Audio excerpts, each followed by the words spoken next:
Harvard Divinity School. Swami Medhananda, a Hindu vision of religious cosmopolitanism. Theologizing with Sri Ramakrishna and Swami Vivekananda, April 22nd, 2024. Good evening, everyone. I know that some of you are still getting food. Please help yourself and get settled. Good evening. My name is Charles Stang. I have the pleasure of serving as the director here at the Center for the Study of World Religions. It's my pleasure to welcome you to our annual lecture on the theme of the Hindu view of life. This is a series inaugurated by my colleague and my predecessor here at the Center, Professor Frank Clooney, Parkman Professor of Divinity. And Frank will say more about the lecture series in just a moment. Before I hand the mic over to Professor Clooney to introduce our guest speaker, I just wanted to call your attention to two upcoming events at the center. I'll leave them there for you to ponder while I say how delighted we are to have Swami Medhananda here to give this year's lecture entitled A Hindu Vision of Religious Cosmopolitanism, Theologizing with Sri Ramakrishna and Swami Vivekananda. And now I'd like to invite Professor Clooney to the podium to give Swami a proper introduction. Good evening, everyone. I give you my own warm welcome. Thank you for coming here tonight. So this series, The Hindu View of Life Lectures, goes back maybe only as far as maybe 2015 or so.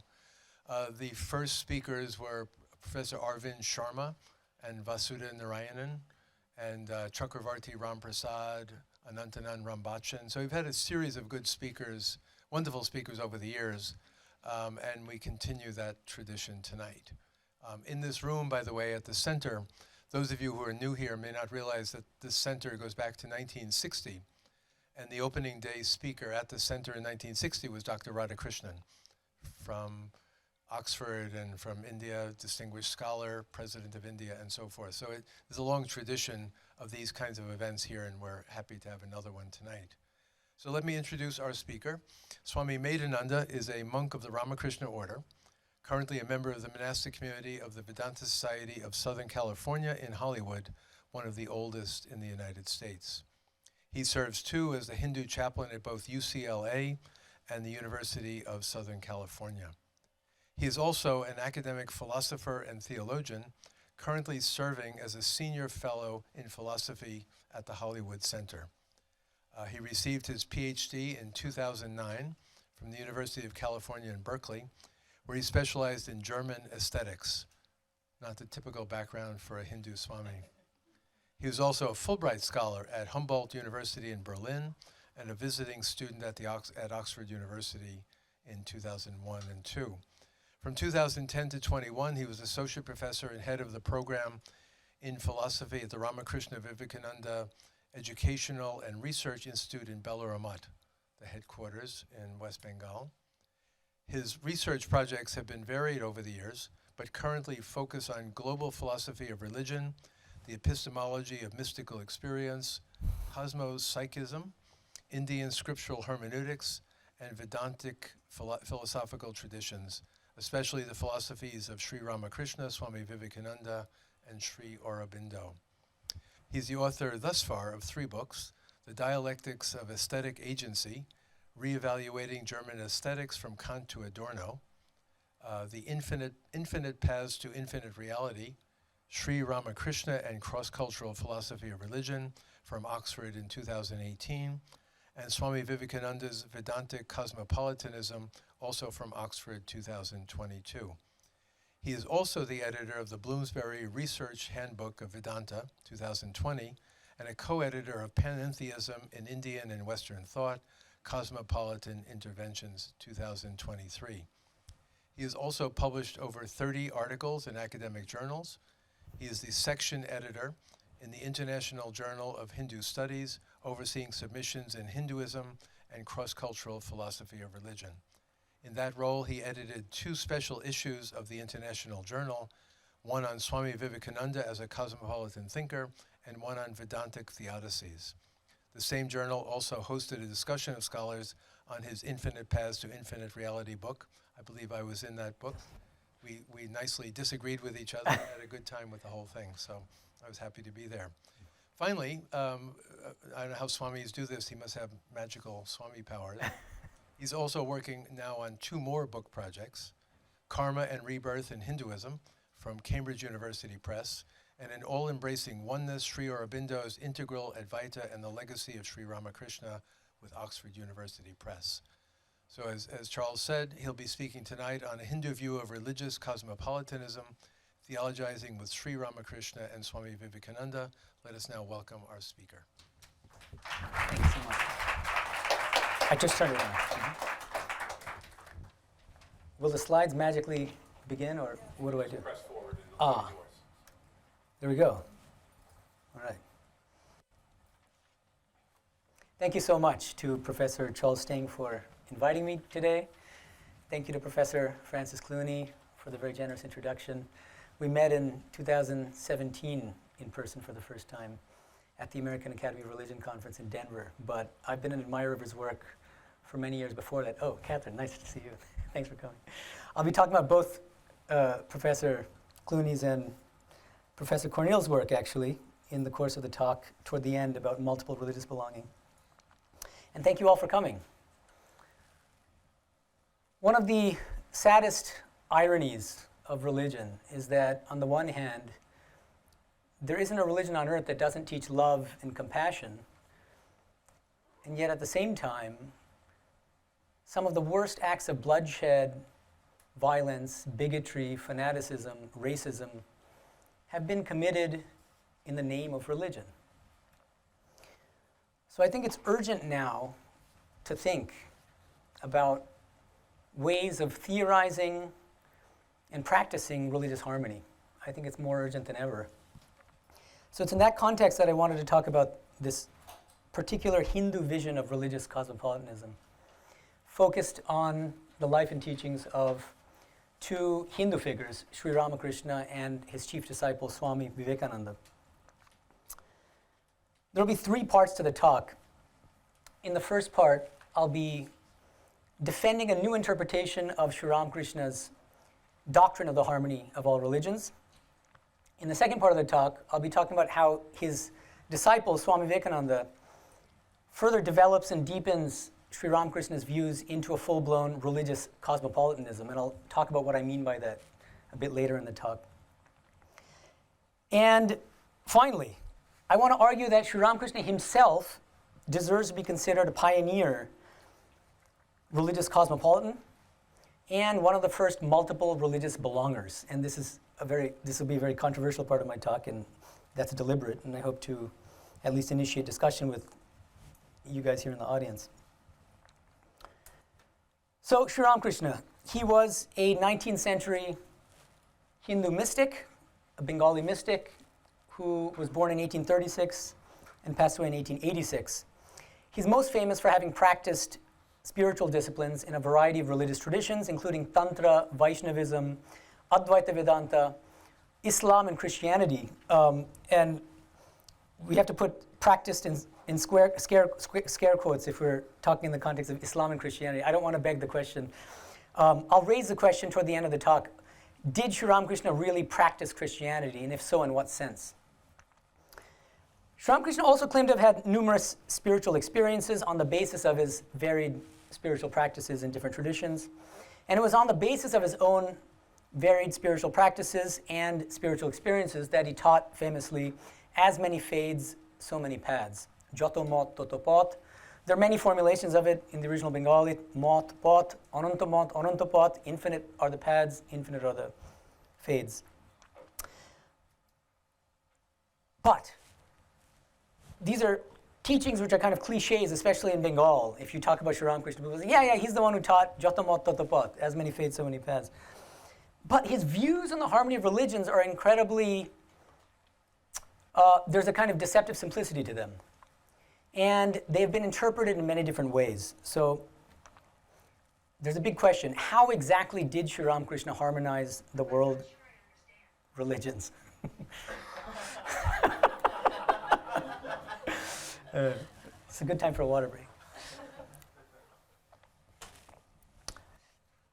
So I think that there are two common misconceptions about his doctrine of the harmony of world religions. I'm pushing back against, or I'm challenging both of these common misconceptions.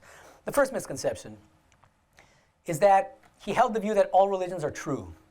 Frank Morales is an example of someone who makes this argument, but in a kind of polemic. He has a treatise called Radical Universalism where he attacks Ramakrishna's views after strawmanning him as holding this view, basically. But there's a second misconception, which is quite common, actually, even among some followers of our tradition. This is the view that he harmonized the world religions on the basis of Shankara's classical Advaita Vedanta philosophy, according to which the common goal of all religious paths is the realization of non-dual, pure consciousness. One monk of our order, Swami Vivekananda, wrote several articles in Bengali defending this interpretation of his doctrine of the harmony of all the religions. One thing that's interesting about our monastic order is that monks in our tradition are encouraged to interpret Sri Ramakrishna in their own way. And so sometimes you find monks actually disagreeing with each other about how to interpret Sri Ramakrishna, how to interpret Swami Vivekananda. And today I'm going to defend the line of interpretation first defended, as far as I'm aware, by Swami Turiyananda and Swami Vivekananda, of course, on my reading. But more recently by Swami Tapasananda, who was one of our past vice presidents. He's one of the great scholarly monks of our order, head of Chennai Mutt in South India. So why do I think these are misconceptions? Contrary to the first misconception, the view that all religions are true, Ramakrishna held not that all religions are true, but that all religions are effective paths to the same goal of God realization. And contrary to the second view, Sri Ramakrishna never held that devotees of the personal God, so theistic religious practitioners, must attain Advaitic realization of pure consciousness. So, to help us in our discussion, I think it's useful to bring in some terminology from the field of theology. Alan Race popularized these terms in his book, Christians and Religious Pluralism. Many of you are familiar with them. Exclusivism, inclusivism, and pluralism. I'm aware that these terms and this whole typology has been challenged on different fronts. I still think that they're useful, and that what's important for the scholar to do, if we're using the terms, is to stipulate precise definitions. So that's what I'm doing. I'm just stipulating these definitions for the purpose of this presentation. Exclusivism, and I'm not claiming that this corresponds to Race's understanding of the terms. This is just my definition of the terms. Exclusivism, only one religion leads to salvation while all other religions fail to lead to salvation. So an example of a religious exclusivist in this sense is Karl Barth, the Protestant theologian. Inclusivism is the view that only one religion leads directly to salvation, but other religions lead indirectly to salvation or afford lesser forms of salvation. So an example from the Catholic theological side would be Kalhana. And from the Indian side, I want to argue, classical Advaita Vedanta, the position first developed by Shankara. And religious pluralism. This is the view that multiple religions are equally capable of leading to salvation. So they're placed on a salvific par. On the Christian side, there are prominent names like John Hick and Paul Knitter. On the Indian side, I want to argue, in the course of the presentation, I've done so more extensively in my published work mentioned by Professor Clooney, I would argue that Sri Ramakrishna was a full-blown religious pluralist, and in this precise sense. So first, let me make a brief case as to why I think that classical Advaita Vedanta is a form of inclusivism rather than pluralism. We need a very kind of brief 101 crash course in Shankara's Advaita Vedanta. So fortunately, there's a formula in Sanskrit that encapsulates the entire philosophy in a nutshell. Brahma satyam jagat mithya jivo brahmeva naparaha. Brahman alone is real. The world is unreal. The individual is none other than Brahman. So, if we can distill his philosophy into 5 main doctrines, there are many more, but I just want to be brief here. 1, the sole reality is Brahman, which is non-dual pure consciousness, attributeless pure consciousness. 2, the world, Jagat, the personal God, Ishvara, and individual souls, Jivas, are empirically real from the Vyavaharika standpoint, but not from the Paramatika standpoint, the ultimate standpoint. 3rd, we attain liberation, moksha, by attaining knowledge of our true nature as Brahman, as non-dual pure consciousness. 4 and 5 concern spiritual practice. Jnana Yoga, the path of knowledge, is the only direct path to liberation. I won't go into the details of what that involves, but 5th, Bhakti Yoga, the path of devotion toward a personal God, and Karma Yoga, the path of unselfish works, lead indirectly to liberation by purifying and concentrating the mind, thereby making us eligible to practice Jnana Yoga. So Bhakti Yoga and Karma Yoga are preparatory disciplines, making one eligible to practice the higher spiritual practice of the path of knowledge, which alone leads to liberation. So there's clearly a hierarchy of yogas in Shankara's philosophy. So, of course, Shankara wrote in the 8th century, most likely. He didn't show much awareness of non-Hindu religions other than Jainism, Buddhism.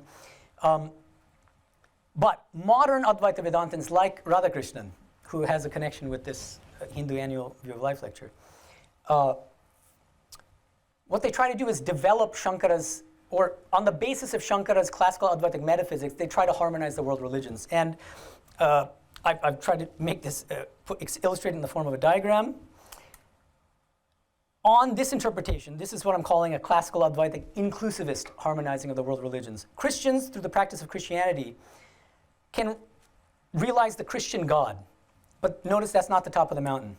Likewise, for Muslims, through the practice of Islam, they can realize God as Allah. And I'm just taking examples, there are many more. Theistic Hindus who believe in a personal God, can realize some form of the personal God, Rama, Krishna, Kali, Shiva, and so on. None of these are reaching the pinnacle, the ultimate, right? These are all different forms of realization of different forms of the personal God, Saguna Brahman, which is not sufficient for moksha, for liberation from transmigratory existence. The problem is rebirth and suffering. We're not liberated from suffering by practicing any of these paths. What do we need to do? Christians need to leave off their Christian practice eventually, practice Advaita Jnana Yoga, the path of knowledge, and only then can they realize the highest goal, which is realization of non-dual pure consciousness. And that alone is tantamount to liberation. Likewise for Muslims, likewise for theistic Hindus, you have to leave off your theistic religious practices, practice Jnana Yoga, the higher path of Jnana Yoga, and then alone you can reach the top of the mountain. I hope you can see pretty clearly the inclusivist structure of this modern Advaitic harmonizing of the world religions. What I want to argue is that Ramakrishna's harmonizing of the world religions does not fall into this pattern, that it's more robustly pluralistic than this. That's what I'll be arguing in the first part of my talk. So his teachings on Vijnana, a very special spiritual experience which he called Vijnana, hold the key to understanding his pluralist doctrine of the harmony of religions. He says as follows. He explains 2 different stages in spiritual experience, which he calls Jnana and Vijnana. The Jnani, the knower of non-dual pure consciousness, Brahman, gives up his identification with worldly things, discriminating not this, neti, neti. Only then can he realize Brahman.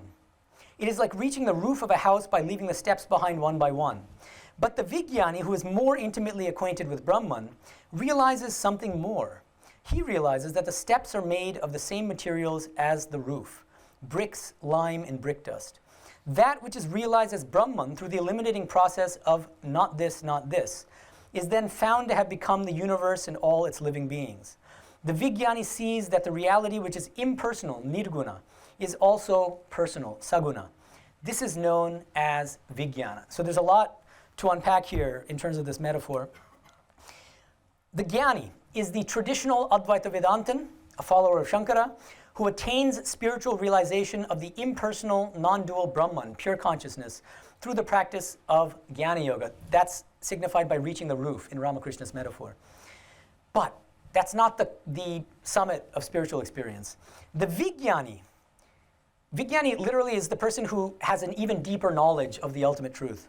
The Vijnani goes beyond the Advaita Jnani by realizing that Brahman is not only impersonal, nirguna, but also personal, saguna.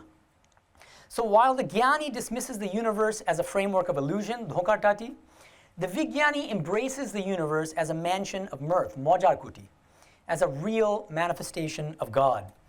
So if we were to characterize very briefly what I call Ramakrishna's philosophy of Vijnana Vedanta, I give it this name because I think that his entire philosophical outlook is grounded in this very special spiritual experience of Vijnana. Three main doctrines that are relevant here. First, the sole reality is the infinite divine reality, which is the impersonal, non-dual Brahman in one aspect, in its static aspect, and the personal God, Shakti, in another, in its dynamic aspect. One of his most common teachings is Brahma Oshukti Abhed. Brahman, non-dual pure consciousness, is inseparable from Shakti, the personal God. Okay? Shankara would not accept this teaching, because Shankara will say Shakti, the personal God, is a lower reality, which is only true from the standpoint of ignorance. But when you realize the highest truth of your true essence is non-dual pure consciousness, it turns out that the personal God was just a superimposition onto non-dual Brahman. Second, the world and all individual souls, so Jagat and Jiva, are real manifestations of the divine, of divine Shakti. Here again, Shankara wouldn't agree. Shankara says from the ultimate standpoint, this entire world of names and forms, even the multiplicity of individual souls, all these people sitting here today, an illusion, an illusory appearance.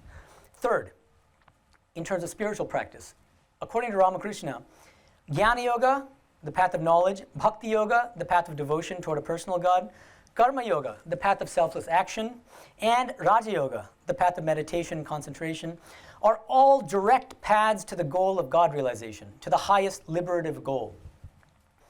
By contrast, remember what Shankara's view is.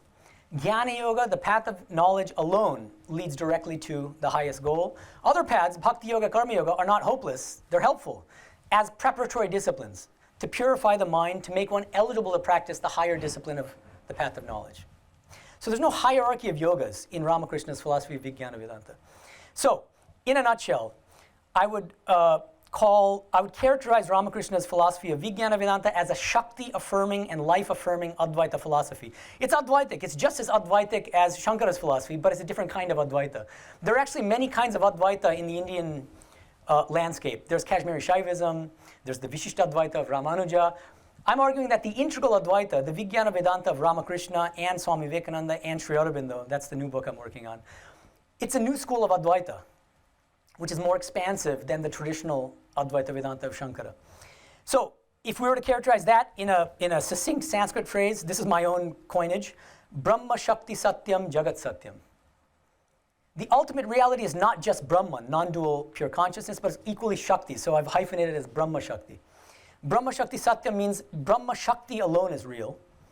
That's what makes it Advaita. The only reality is Brahma Shakti. But Jagat Satyam, this world is not an illusion. The world itself is a real manifestation of divine Shakti. All individual souls and all names and forms are real manifestations of the Shakti aspect of the ultimate reality. So now, with this in the background, I want to argue that Ramakrishna's Vijnana-based ontology of the impersonal, personal, infinite reality, so this very expansive spiritual experience of the divine as personal in one aspect and impersonal in another, and much more besides, serves as the basis of his religious pluralism, as stipulated in the previous slide. God is infinite, and the paths to God are infinite. This is my favorite formulation of his harmonizing of the world religions. The Bengali is Tini Ananto, Patho Ananto. And the reason I like it is because he explains why there are infinite paths to God. There are infinite paths to God because God himself, herself, itself is infinite. So if God is infinite, it stands to reason that there are infinite paths to God. That's why I called my book on Ramakrishna Infinite Paths to Infinite Reality. And the epigraph to that book is this teaching of his. God is infinite and the paths to God are infinite. So how do I interpret this teaching? I take it to mean the following. Devotees of the personal God, theistic religious practitioners, bhaktas, through their respective theistic paths, realize some form or aspect of the personal, that is the Shakti dimension, the dynamic dimension of the impersonal, personal, infinite divine reality. Advaita Vedantins, by contrast, through the practice of the path of knowledge, Jnana Yoga, attain the non-dual realization of pure consciousness, which is attributeless. That's the impersonal aspect of the same divine reality. Ramakrishna uses a number of metaphors to illustrate the harmony of religions. One very famous one, which is well known to a lot of people, is the blind man and the elephant. But the one I'm going to talk about today is a less well-known parable of the chameleon. He says the following. Once a man entered a forest and saw a small animal on a tree. he came back and told another man that he had seen a creature of a beautiful red color on a certain tree. The second man replied, "When I went into the forest, I also saw that animal. But why do you call it red? It is green." Another man who was present contradicted them both and insisted that it was yellow. Presently, others arrived and contended that it was gray, violet, blue, and so forth and so on. At last they started quarreling among themselves. To settle the dispute, they all went to the tree. They saw a man sitting under it. On being asked, he replied, "Yes, I live under this tree, and I know the animal very well. All of your descriptions are true. Sometimes it appears red, sometimes yellow, and at other times blue, violet, gray, and so forth. It is a chameleon. And sometimes it has no color at all. Now it has a color, and now it has none." This is the lesson that Ramakrishna draws from the parable. In like manner, one who constantly thinks of God can know God's real nature. He alone knows that God reveals himself to seekers in various forms and aspects. God is personal as well as impersonal. Only the man, the person who lives under the tree, knows that the chameleon can appear in various colors, and he knows further that the animal at times has no color at all. It is the others who suffer from the agony of futile argument. A lot to unpack here as well. I want to highlight 4 key features of the parable. First, the various colors of the chameleon, yellow, red, blue, and so forth, correspond to different forms of the personal God, be it Christ, or Krishna, or Kali, or Shiva, and so on. Second, the colorless chameleon corresponds to the impersonal, non-dual, pure consciousness of classical Advaita Vedanta. No color at all, right? Sometimes the chameleon has no color at all. That's Nirguna Brahman, non-dual pure consciousness.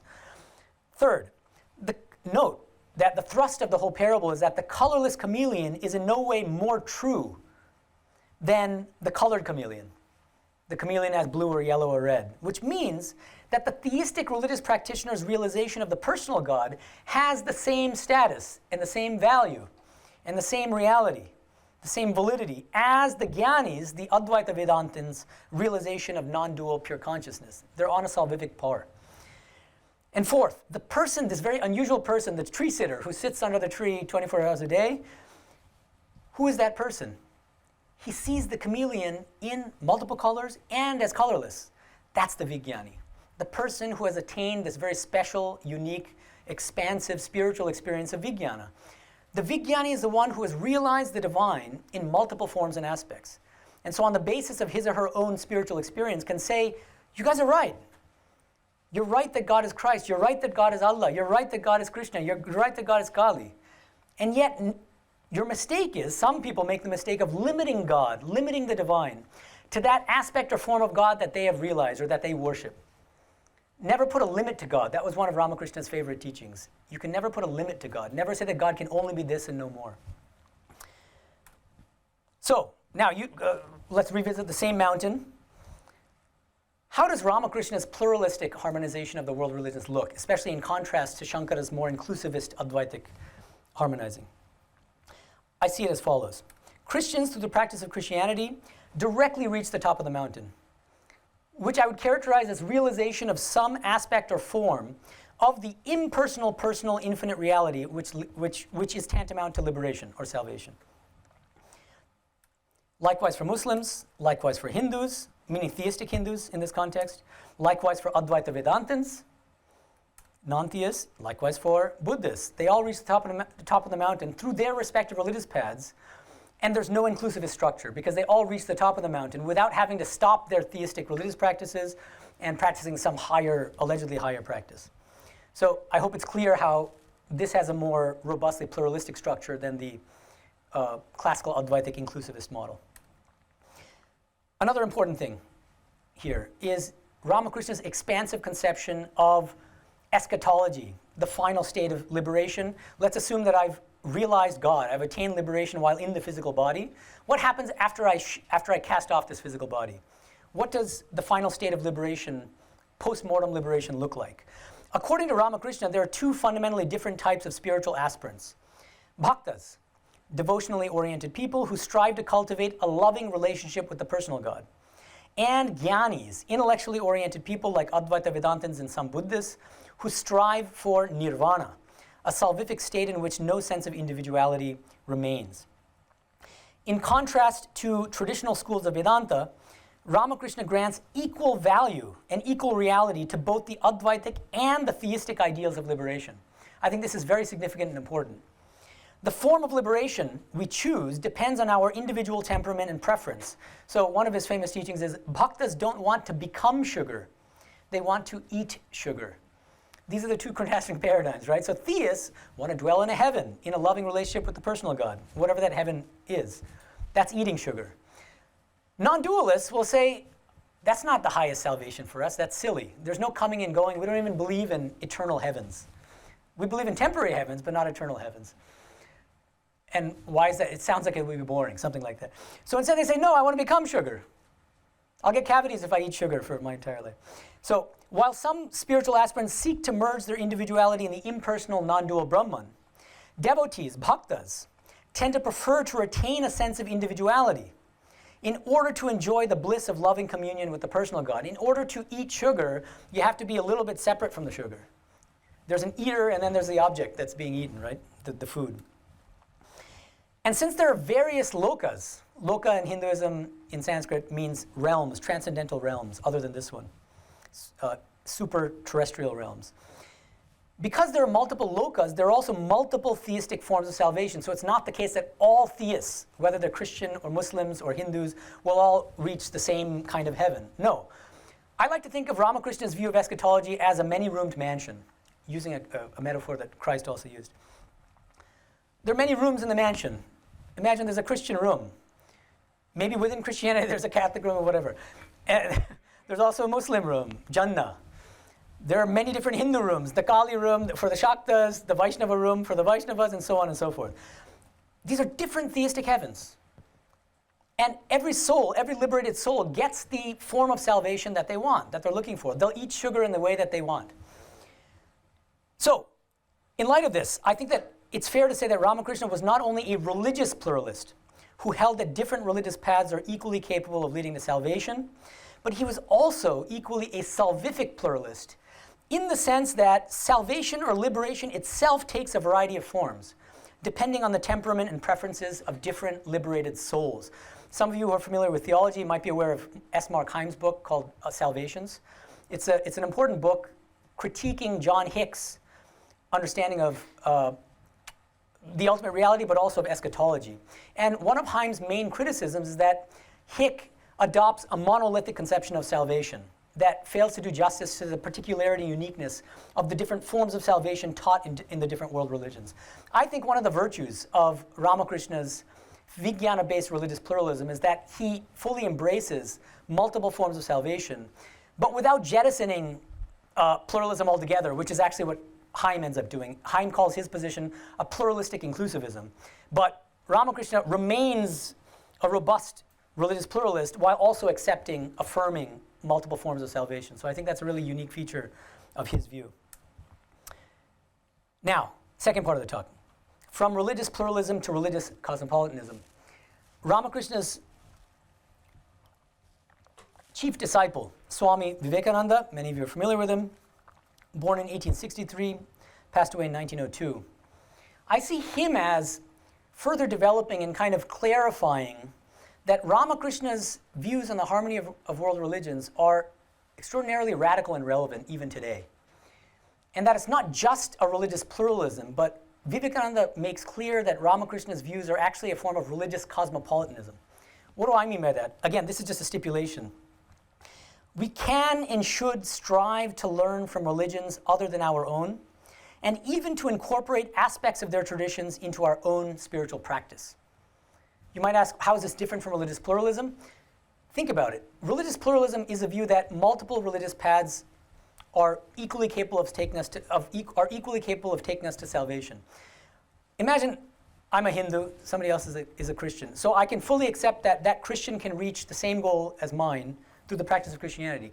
That doesn't mean that I have to practice Christianity or that I even have to learn anything from Christianity. I can just say, those Christians are great on their own, Muslims are also great, but there's nothing for me to learn here. So religious cosmopolitanism is a view that I can enrich my own spiritual practice. I can have a deeper understanding of my own home religious tradition by exposing myself to and learning from religious traditions other than my own. That's a step forward from religious pluralism.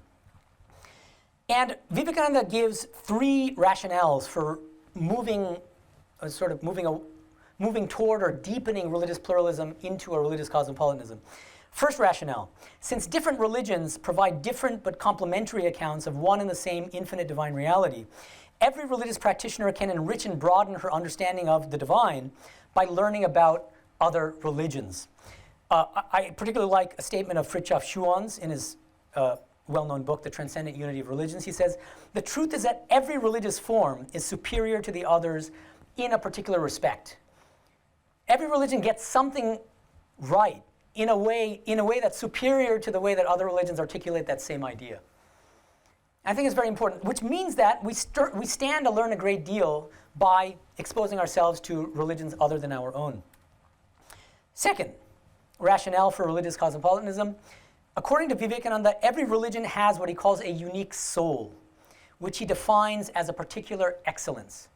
And he then goes on to define what he takes to be the soul of some of the world religions. He takes the soul of Islam to be universal brotherhood, the soul of Hinduism to be God realization, and the soul of Christianity to be purification of mind through social service. You can quibble with him or vehemently argue with him about, well, I think the soul of Christianity is very different from that. That's fine. But the main point here is each religion has a unique soul that we can learn from. Now, the important thing here is that the different souls of the world religions are complementary. He uses the term supplementary rather than contradictory. So we can enrich our own spiritual life by assimilating the unique soul of every religion. Third rationale for religious cosmopolitanism. Each world religion corresponds to one or more of the four yogas. The four yogas as understood in Vedanta: Bhakti Yoga, Karma Yoga, Jnana Yoga, and Karma Yoga. So we can best harmonize the four yogas by being religious cosmopolitans.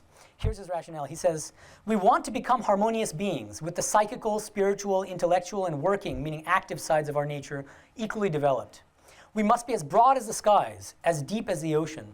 We must become many-sided. Indeed, we must become protean in character so as not only to tolerate, but to do what is much more difficult, to sympathize, to enter into another's path, and feel with him in his aspirations and seeking after God. So I think this is a really beautiful statement of religious cosmopolitanism and how it's not just about dabbling in other religious paths from our religious standpoint, but actually entering into the spirit and the worldview of the other, the religious other.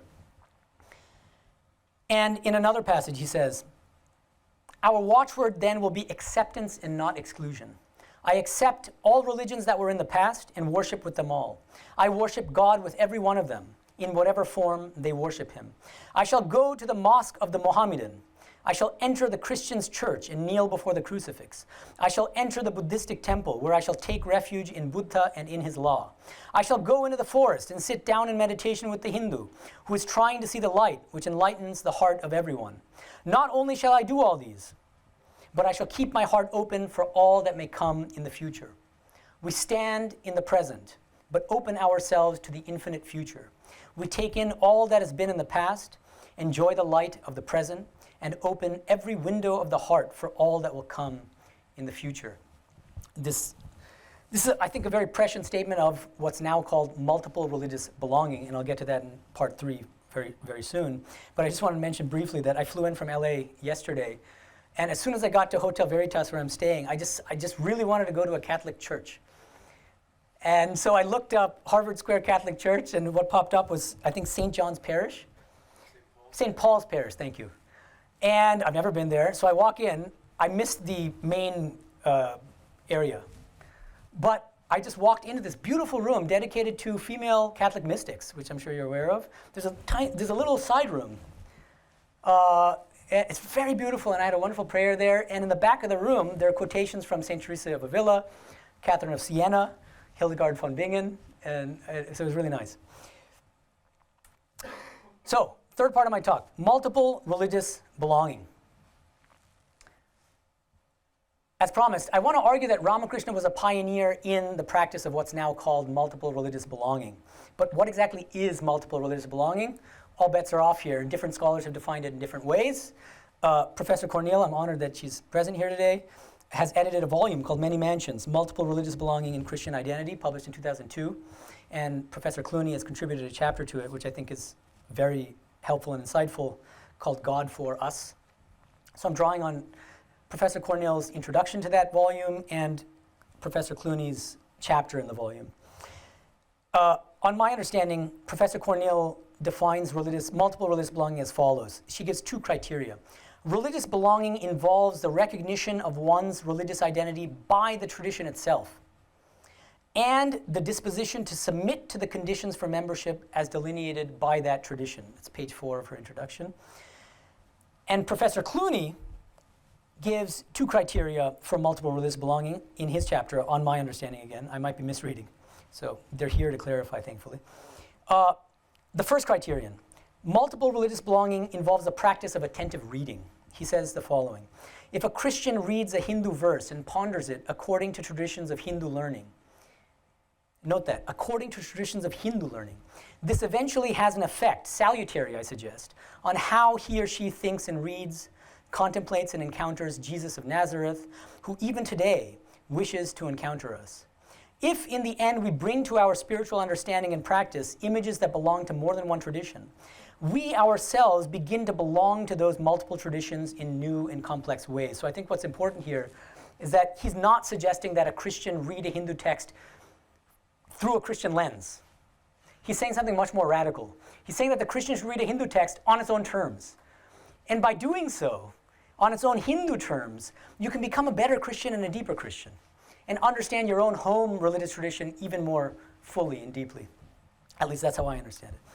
Second criterion that he suggests for multiple religious belonging is the following. I think he takes it to mean a spiritual discernment of the same God working in different faith traditions. And hence the title of his chapter. I think it's a very telling and helpful title, God for Us. He says the following: multiple religious belongings may at any early stage seem merely or uncomfortably multiple, until we, who are Christian, who are Hindu, notice that even when our imaginations have become religiously more complicated and diverse, it is still the same God who is seeking us out, accommodating us where we are. I think this is very Ramakrishnan in spirit, actually, this kind of understanding of multiple religious belonging. So now I get to maybe the most controversial part of my talk. Did Ramakrishna really practice Christianity?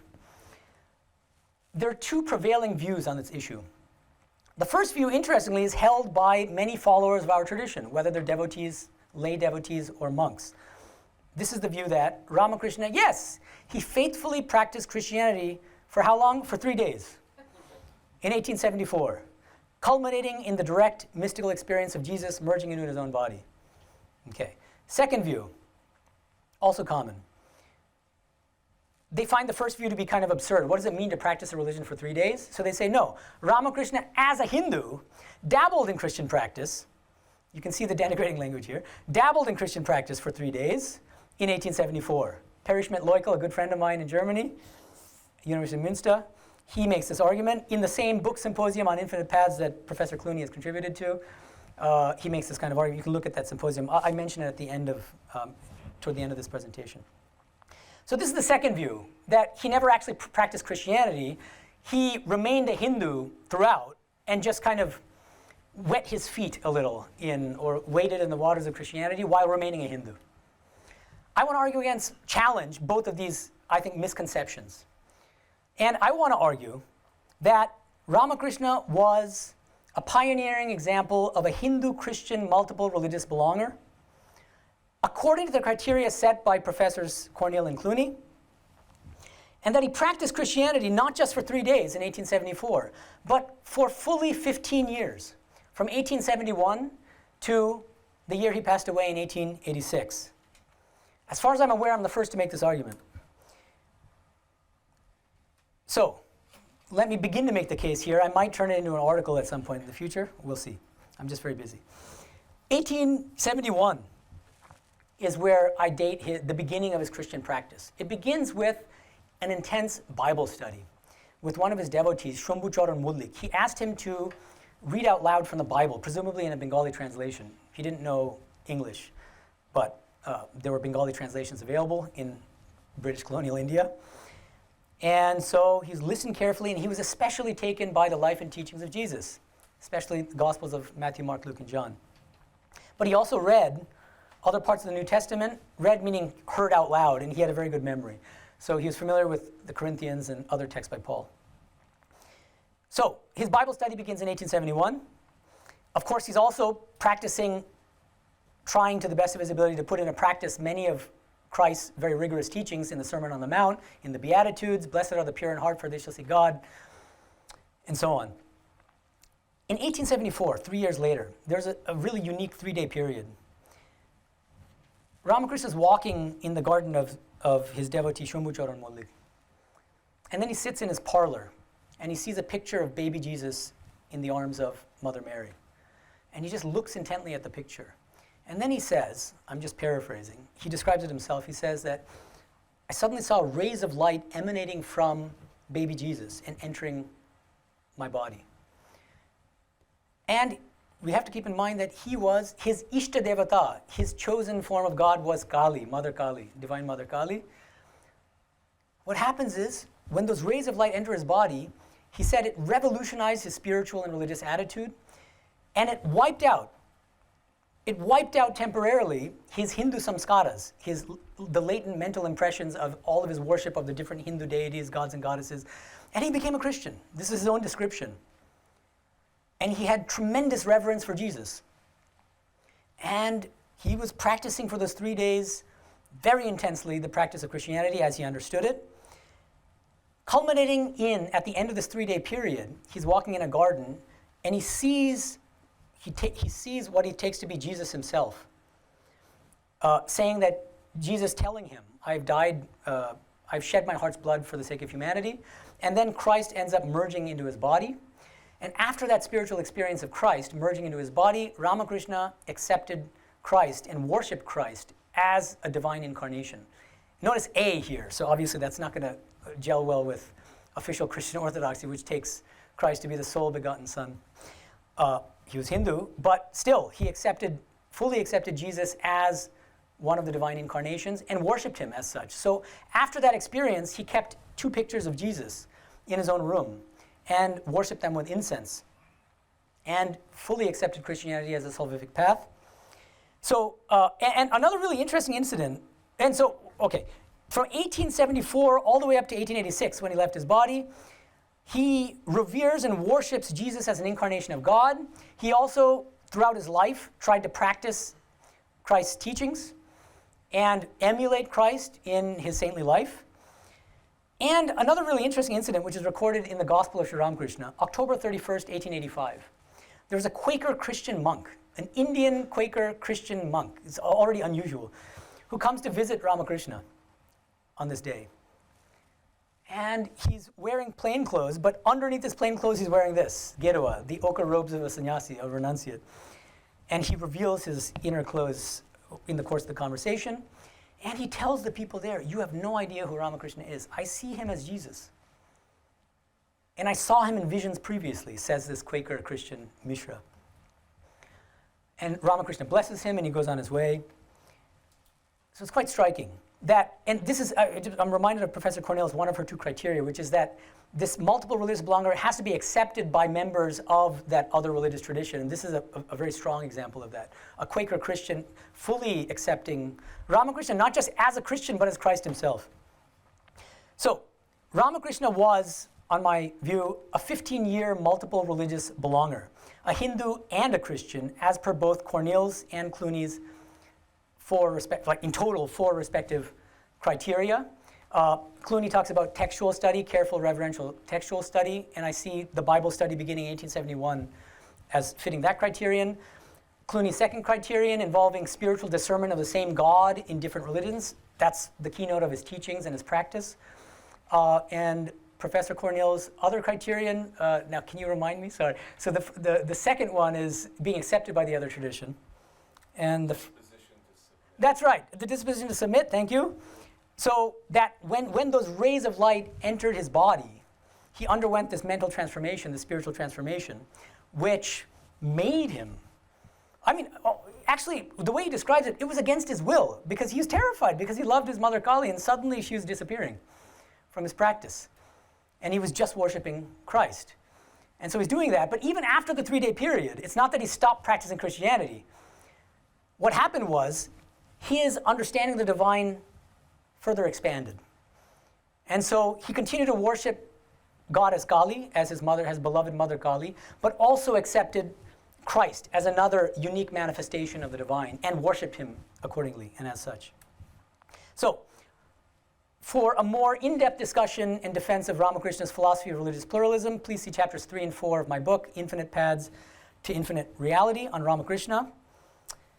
As Professor Clooney mentioned, there was an extensive book symposium published on the book with 13 distinguished scholars contributing, among whom were Professor Clooney, Perry Schmidt-Loikel, and many others. And it's worth checking out if you're interested in further details and discussion and debate. Lots of interesting debate.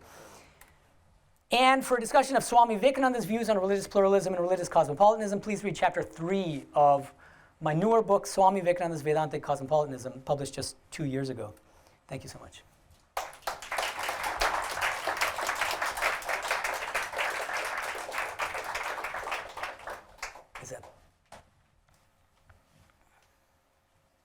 Thank you very much, Swami, for such a stimulating lecture.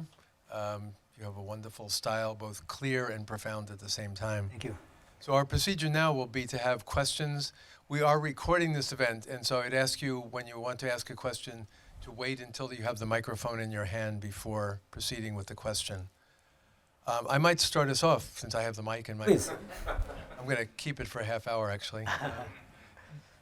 In many ways, what you're talking about is a very interesting, it's an interesting interpretation, particularly this last point about Ramakrishna as, in a sense, a devotee of Christ the last years of his life. Yeah. How does that fit in with the stories about how intensely he was the child of the mother, Kali, throughout his life? Because it doesn't seem, even when he met Jesus in the garden, he didn't leave Kali behind. But except for that 3-day period, right? I mean, there was that period when literally his Kali samskaras, his Hindu samskaras were wiped out for that 3 days. Couldn't you say that his disposition as a child of Kali was to open up from her to the other traditions and so on, and he never ceased to be Kali's child, not to quote the book. Yeah, right, but yeah. And that, therefore, it's sort of like a Christian is saying, I see Jesus in all people. He is saying, the mother gives me all religions, all people, everything. And it's less Advaitic than a simple sense of the mother gives me everything. Is that totally off? No, I don't think it's totally off, but it all depends on what you mean by mother. And if we take it to mean the 6-armed Kali, and I think that becomes too narrow, and I think that it becomes more inclusivistic in a way. I think I'd have to whip out my copy of the Great Master, but even in the later years of his life, singing the hymns of Ram Prasad and stuff like that, and having people sing to him, that kind of Kali. Yeah, I guess what I mean is, I'm just thinking of your second criterion of multiple religious belonging, which is spiritual discernment of the same God in the different religious traditions. So I see him as expanding his view of the divine to include Jesus. Do you see what I mean? That's good, yeah. Yeah. He's an inclusivist. I see. So now you caught me. Well, expansion. Expansion is life, as Vivekananda said. Yeah, thank you. Who would like to ask a question? Yes. Swami Medhananda, thank you for a very interesting talk. I actually had a follow-up question to Professor Clooney's about what you presented about Ramakrishna's vision of eschatology and the different mansions. Many-room mansions. Many-room mansion. One mansion, but yeah. Yeah, so the many-room mansion of different kinds of liberation. Yeah, correct. And so if for him in that 3-day period, becoming the devotee of Christ, opened up. Would you say it opened up another room in the mansion? Well, and does it mean that he could inhabit multiple mansions? In that final state of liberation, like he could multiply himself and be in the Kali mansion and in the Christ mansion and the Krishna mansion. Yeah. Is that what his vision of yeah, that's a really interesting question. Thank you. Liberation meant? Yeah, so I think I would just question the language a little because I think it said, does that open up a Christian room for him? It's not about. The room was always there, right? He discovers the room. That's how I would put it. But secondly, does he sort of venture into different rooms of the same mansion? The thing is, what's important to keep in mind is I'm describing a post-mortem state of eschatology. Okay, so while he's in the body, he could maybe mystically kind of enter the rooms. I'm not sure, but I don't think that there's direct evidence for that. But what he does do is worship Christ and experience Christ as one genuine and unique manifestation of the same infinite divine. And while continuing to worship that same divine as Kali and that same divine as Krishna and so on and so forth. Does that help? Thank you.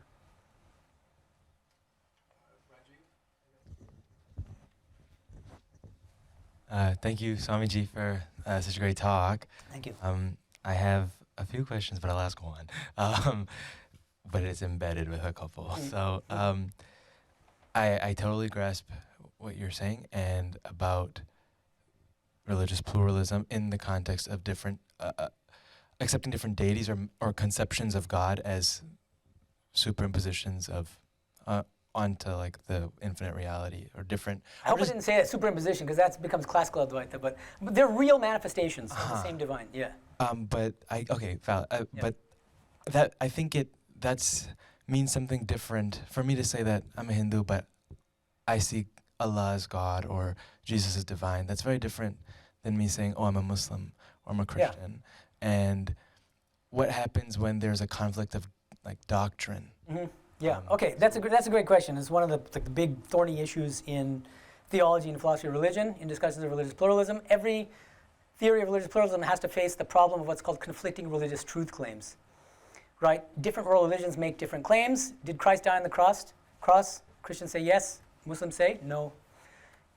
Is there karma and rebirth? Hinduism, Jainism, Buddhism say yes. Orthodox, Abrahamic religions say no. So don't religious pluralists fall into contradiction by accepting all the world religions? The key is the way that I stipulated the definitions of exclusivism, inclusivism, pluralism. I don't define them in terms of doctrinal truth.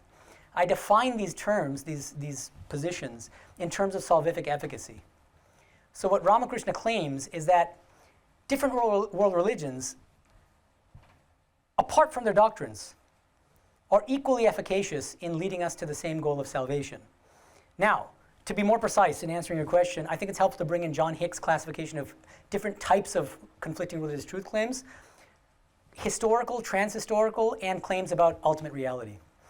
And I see Ramakrishna as adopting a particular stance toward the first two types, the conflicting historical and transhistorical truth claims. Historical would be, did Christ die on the cross? Right? Transhistorical would be more metaphysical issues, karma and rebirth and so on.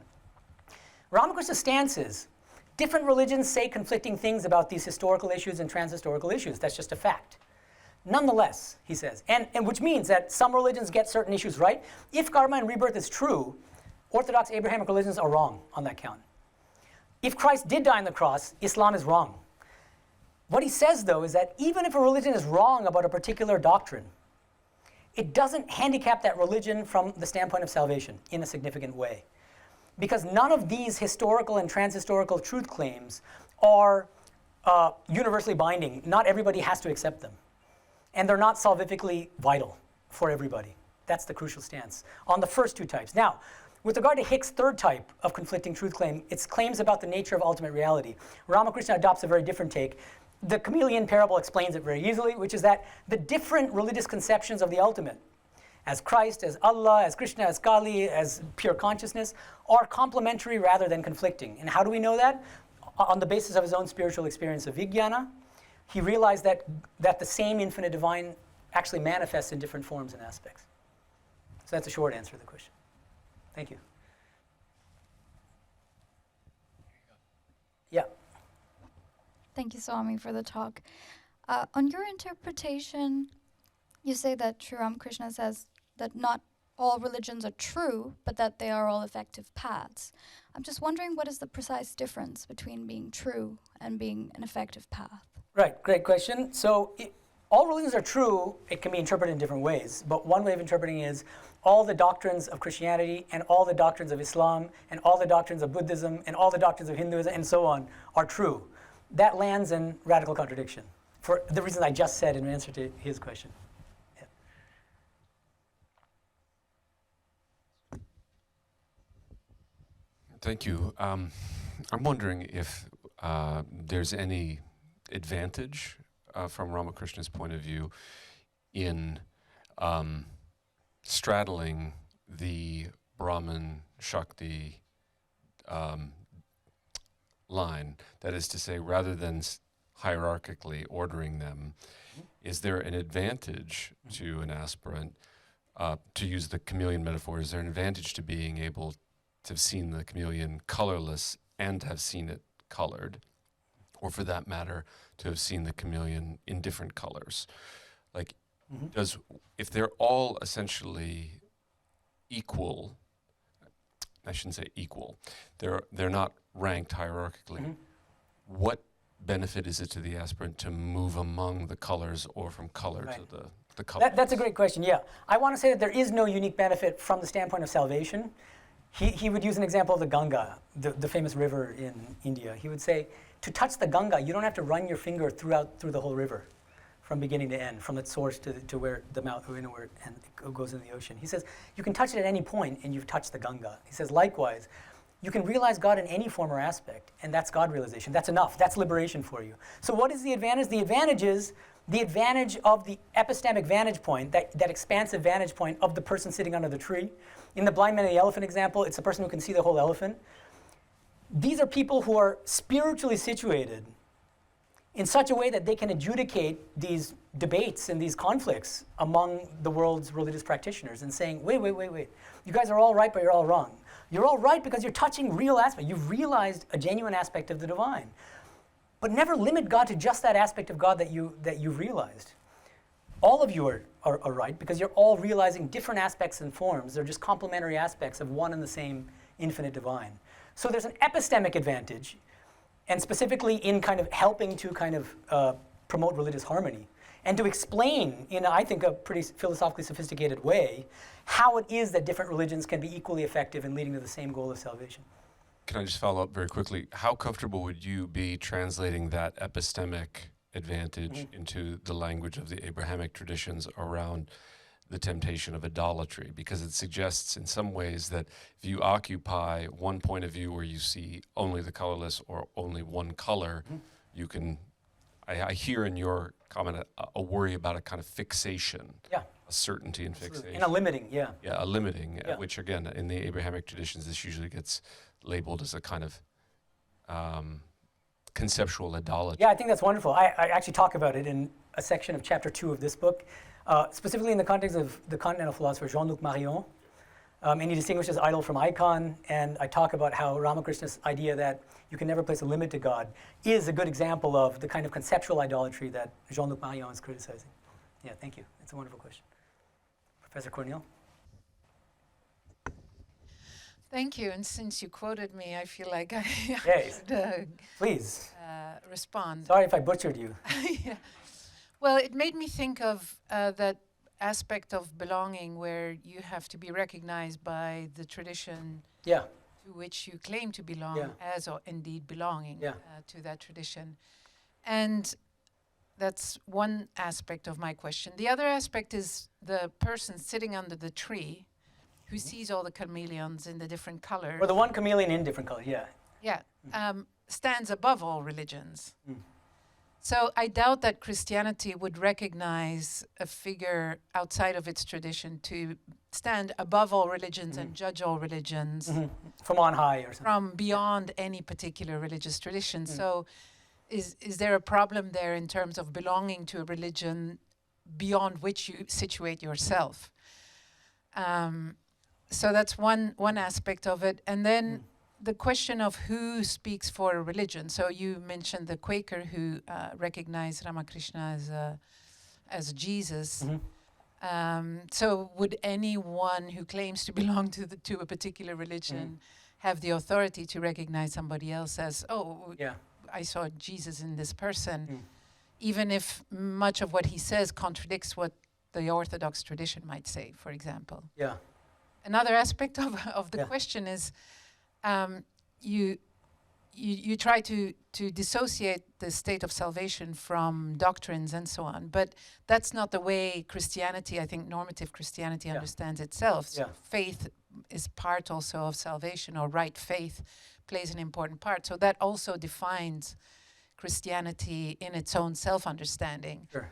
And if Ramakrishna says that that doesn't really matter, is he then really fully Christian? Yeah, thank you so much. These are all deep questions. Okay, regarding the first point, which is in this chameleon metaphor, we have the person sitting under the tree, and you're asking, I think that's the one of the three questions that I found a little bit hazy. But on my understanding of what you said, I think the worry is that this person is occupying a kind of transcendental viewpoint above all the world religions, and is that a problem for the view? Or maybe you're suggesting that it collapses into another form of inclusivism. Or that's not the claim. Okay, so in any case, I mean, I see it as in response to Professor Stang's question, it's kind of similar, which is that it's a more expansive epistemic viewpoint. One thing I should add, which I discussed in my scholarly work, which I haven't talked about in the talk today, which is that Ramakrishna never claims that anybody is able to realize the whole of the divine. And he gives the example of an ant which goes to a giant hill of sugar, and with great difficulty takes 2 or 3 grains of that sugar, gets puffed up with pride, and says, next time I go to that hill, I'll take the whole hill with me. And he says, one should never speak like that. The Vijnani, even the Vijnani, has only taken 2 or 3 grains of that sugar, or 4 or 5 maybe. But the limitless divine can never be realized as a whole. So if the concern is Ramakrishna is committed to the idea that there's one unique individual who can realize the whole of the divine, I don't see that as his position. So that's regarding the first question. The second one is about Mishra, this Quaker Christian, Indian Quaker Christian who meets Ramakrishna, accepts him not only as Christian but as Jesus in a sense. And I think the question here that you're asking is he an authority? Or I think that's a very important question. I wonder whether that's a question that you address in the book. That's something that I could look at. But it's complicated. I mean, the thing is, if the criterion is super rigorous, it becomes every Christian has to accept John Hick or Paul Knitter as a Christian in order for John Hick or Paul Knitter to count as a Christian. That's way too stringent, I think. And so it needs to be a little looser. Now, how many Christians, what % of Christians need to accept this so-called Christian as a Christian? It gets very complicated, I think. And, does Mishra count as a Christian? I don't know him well. I never met the guy, but I'd have to know more about his life history to know. It gets very complicated. But the point is, this is just a good example of at least one Christian who very much embraces Ramakrishna as not only a Christian but as Jesus. But I think it's a very important question. Regarding your third point, I think it's a great question. I want to clarify my position. It's the following.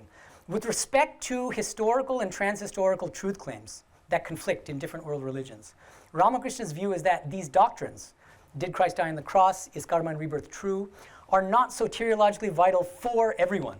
It's the for everyone thing that I want to emphasize here. So he'll be happy to grant that the doctrine that Christ is the sole begotten Son of God is absolutely soteriologically vital for Christians. But it's not soteriologically vital for Muslims to accept it, or for Vaishnavas to accept it, or for Advaita Vedantas to accept it. It's the for everyone qualification that's really important in answering your question, I think. Thank you.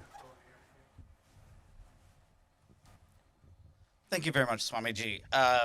So I start thinking about this historical milieu of Bengal, and I get to the point of being a Tantra scholar. I'm like, what about Tantra and all of this? And I'll leave aside the thorny issues of Tantric ritual. I don't think those need to come into play here. But you have that Bengali world in which you have, Swami Vivekananda was a Freemason, and you have the American Theosophists being read there, and then you have the Brahmo Samaj, and you have all of these sort of cosmopolitan ideas coming out of Bengal that Ramakrishna was a part of and Vivekananda was definitely a part of.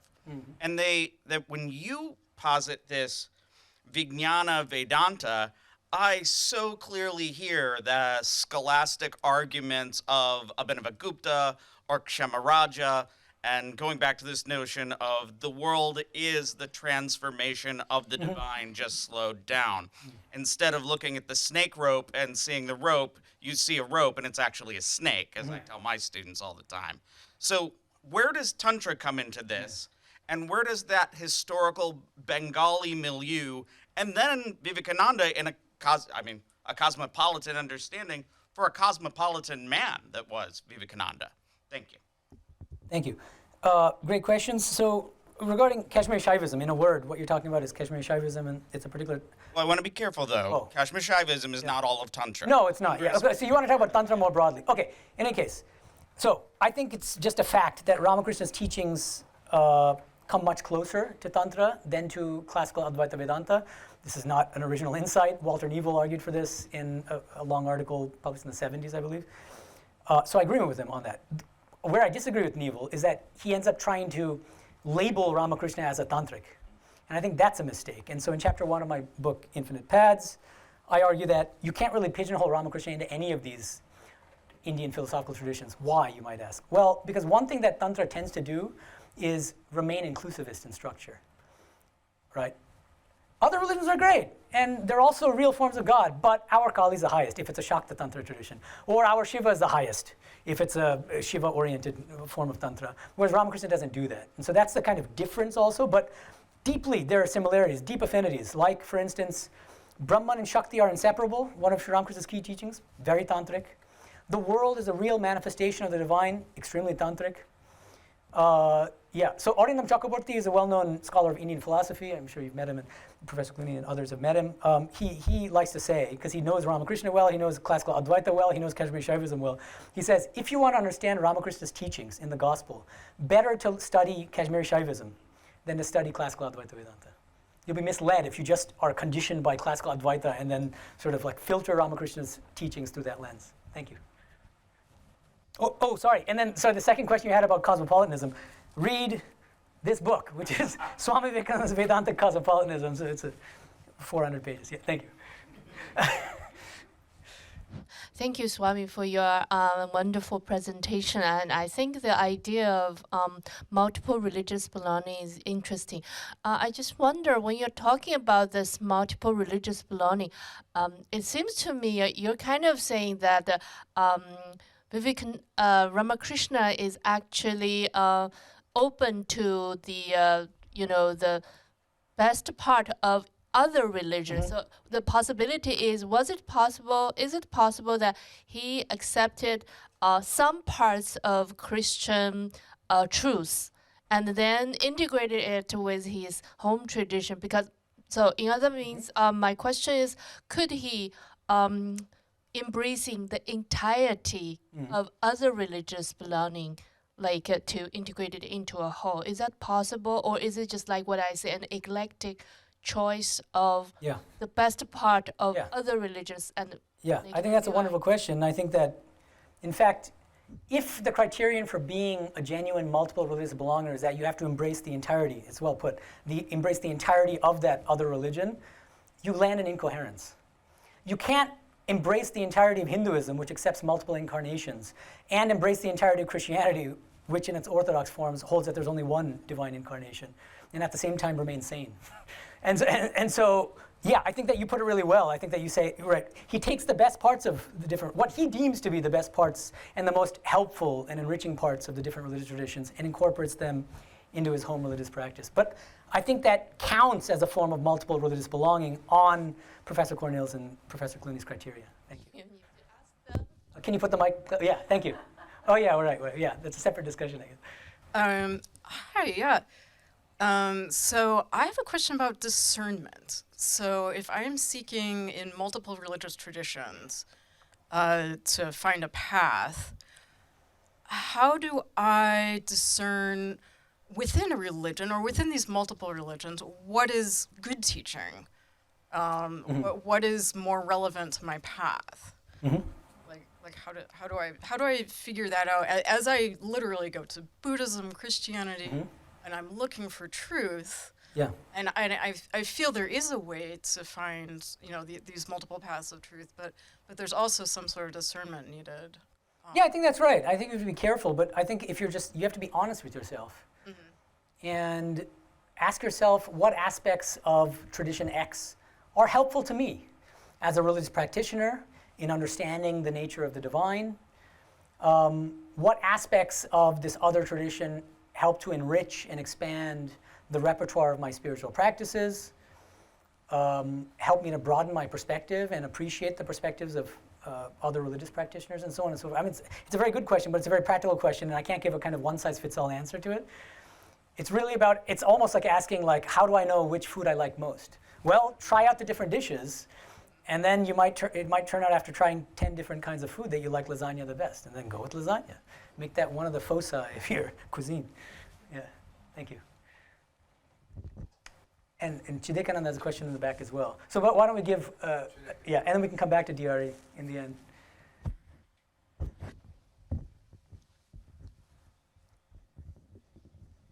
Yeah, thank you for the talk. I just wanted to ask that if we take this Vedantic cosmopolitanism as as a spiritual sadhana, as a spiritual path, the names you mentioned, we can say Ramakrishna, he had some type of realization before he went into Christianity. Yeah. You could say the same thing about Swami Vivekananda too. Before he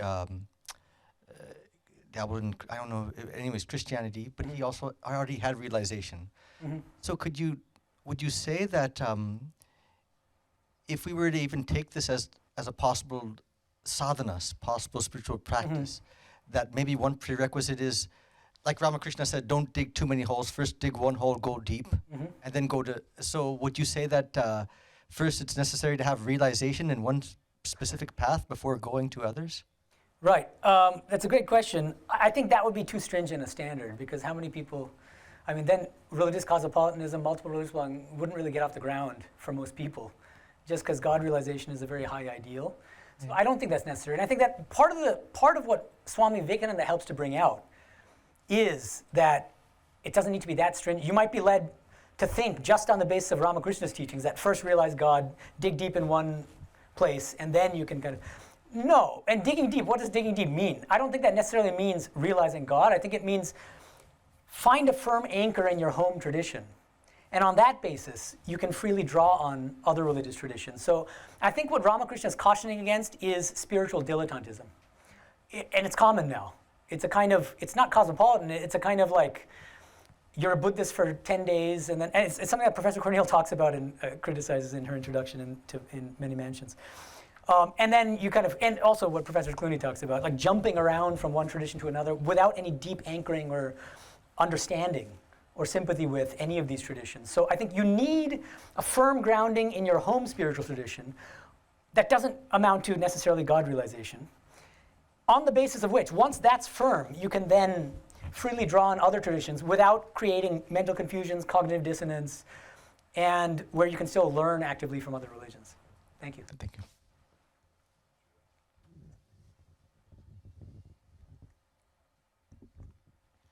My question's related to the last three questions. When you are sort of picking the best parts of different religions and creating an amalgamation, are Sri Ramakrishna and Vivekananda in their cosmopolitanism, are they advocating for a kind of syncretism?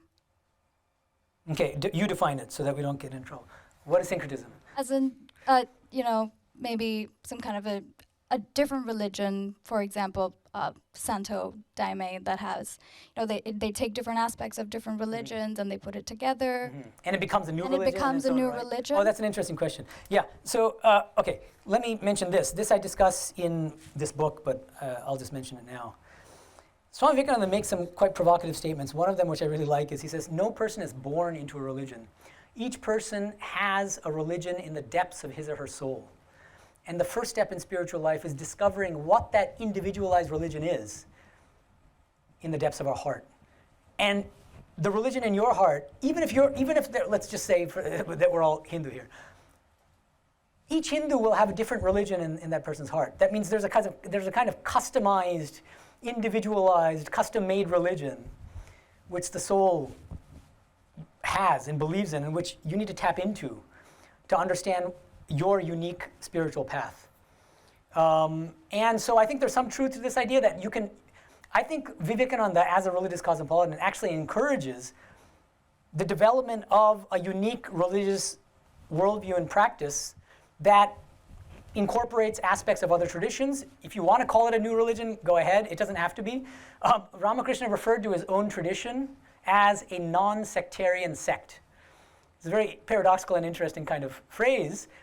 It's a sect in the sense that, I guess in the syncretistic sense of, you can argue that it is a new religious or spiritual worldview, but non-sectarian, which means it's expansive, It doesn't have higher and lower. It's not inclusivistic in structure. It doesn't look down on other religious paths. But both things can be equally true. Yeah, thank you. That's a great question. There's a question over here.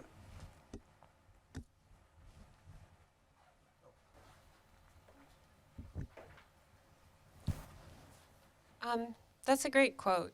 So thank you.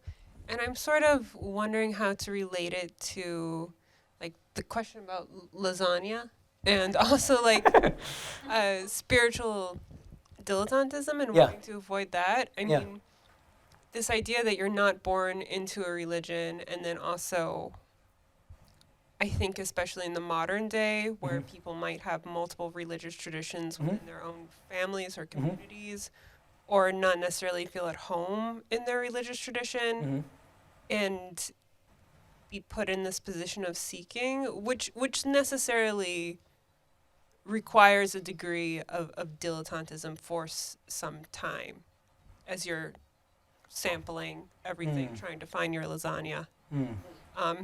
For really working this metaphor. And yet, I also I really appreciate the critique of dilettantism. So I'm just wondering, how do you thread that needle of discovering the religion that is in your heart and yet avoiding finding dilettantism? A place for it to be rooted in. Yeah, I think that's a great question. So look, I mean, I imagine it like this.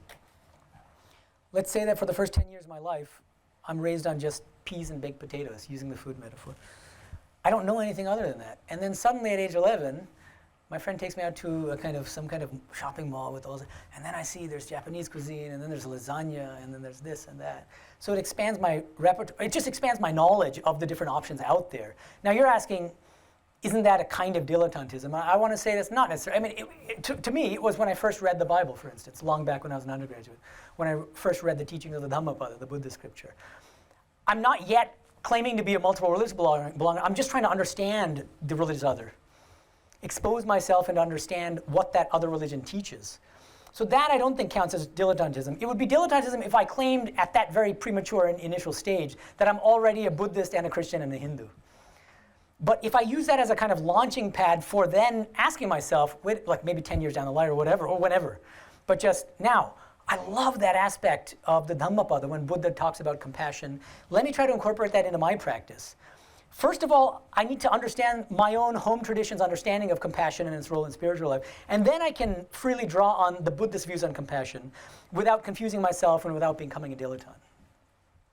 She has her hand up again, but I don't... Okay. Sorry. But what if you don't have a home tradition to draw on in the first place? No peas at all. Yeah. You're fasting. Yeah, no, I was planning on mentioning this, but I didn't toward the beginning of my talk. More and more people are identifying as SBNR, spiritual but not religious. Now, religious nuns is a new category, which I think 28% of Americans in the latest Pew study identify as religious nuns. In a way, that's wonderful. I mean, honestly, I'll tell you just autobiographically, even though I was raised Hindu, I was just deeply kind of suspicious and skeptical of being born into a religion. I just never accepted that. And so, starting in high school, more or less, I became an agnostic. And in college, I was an agnostic spiritual seeker. That's how I would put it. And it was as an agnostic that I read the Bhagavad Gita, and as an agnostic that I read the Bible and the Quran and Dhammapada. And I think that, I mean, I'm a kind of a philosopher at heart. And so I found that epistemically advantageous because it meant that I didn't have preconceptions. I didn't rig the deck in advance, the cards, in a certain way, in the way that I would if I said, well, at the end of the day, after all of my kind of spiritual exploring, of course I'm going to end up a Hindu again. No, I was just open to different possibilities. And in my own journey, I found that enormously helpful. And then ironically, I circled back to the Hinduism I was born into, but appreciate it in a very different way.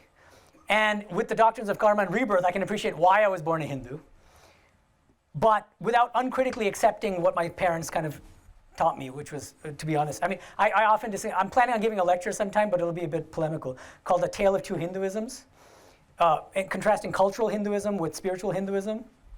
And I would say that I was raised a cultural Hindu. being dragged to pujas, ritualistic worships, without anybody explaining to me what the spiritual significance of what I was doing is. What are the deeper spiritual principles of Hinduism? Nobody taught me. Cultural Hinduism. But it's only after learning about spiritual Hinduism through independent study, on my own, of the Bhagavad Gita especially, and then the teachings, the life and teachings of Ramakrishna and Vivekananda, that I then came to appreciate the importance and spiritual significance and vitality of ritualistic pujas, so-called idol worship, which is it's actually image worship, actually invoking the divine in the image, and so on and so forth. Thank you. I asked the first question, so I think I'll ask the last, Sure. and then we'll open it up. We have refreshments. You can hang around for a while and talk to Swami. One of the impressions I have over these years, and I'm wondering what you make of it. So for 40 years plus now, I've been reading on and off the great master, the Gospel of Ramakrishna. Mm-hmm. Much of what you say to me makes sense in terms of Ramakrishna. Mm-hmm. But then when we turn to Vivekananda, it often seems like it's more of a Advaitic Vedantic philosophy. Mm-hmm. That is kind of trying to very hard to reach everybody in the world, and it comes across very differently as kind of another theory, another theology that seems to lack the, I mean, it sounds pejorative, but the depth of Ramakrishna. That Vivekananda is like a one remove from the experience that makes what you're saying possible. I realize that may be heretical in your tradition. Can you say anything about that before? Yeah, no, I think it's a great question, and I'm happy to plug my book again. So, That's what I'm seeing. yeah. So, chapter 2 of this book argues, well, it raises the very question you're asking, which is, I mean, it's just uncontroversial that Swami Vivekananda taught Advaita Vedanta. Absolutely. What exactly is the nature of that Advaita Vedanta that he taught? Is it aligned with Shankara's classical Advaita, or is it more aligned with Ramakrishna's Vijnana Vedanta? Because remember, Vijnana Vedanta itself is Advaita. It's just a different form of non-duality, just as Kashmiri Shaivism, Tantra are forms of non-duality. And my argument in a very lengthy chapter 2 is that the Advaita Vedanta that Vivekananda taught was an integral Advaita philosophy that's in line with Ramakrishna's Vijnana Vedanta. So it's just as expansive as Ramakrishna's philosophy, except with one caveat. Swami Vivekananda, up to the end of his life, maintained that there was a kind of hierarchy of Vedantic traditions, Dvaita, dualism, leading to Vishishtadvaita, qualified non-dualism, culminating in Advaita. There seems to be an inclusivistic structure. And he does teach it up to the end of his life, except in one context. And I think it's really important, I talk about it in chapter 3 of my book. In the context of the harmony of religions, there was a brief period for about 1.5 years, between 1894 and 1895, when Swami Vivekananda did try to harmonize the world religions on the basis of this Dvaita, Vishishtadvaita, Advaita kind of hierarchy. But by 1896, he gave up that inclusivist harmonizing of the world religions and instead argued pluralistically, in line with Ramakrishna, that each of the world religions corresponds to one of the 4 yogas. And each of the 4 yogas is a direct path to liberation. Therefore, each of the world religions is equally effective in leading to liberation. So that's a short answer to the question. Okay. But for details, please look at chapters 2 and 3 of this book. Thank you so much. I think we should end by, first of all, I'd like to, on behalf of the Center and Professor Sang, thank everyone for coming. Thank the staff for setting up such a wonderful reception in the room and so on. And let us end by thanking our speaker for a wonderful presentation.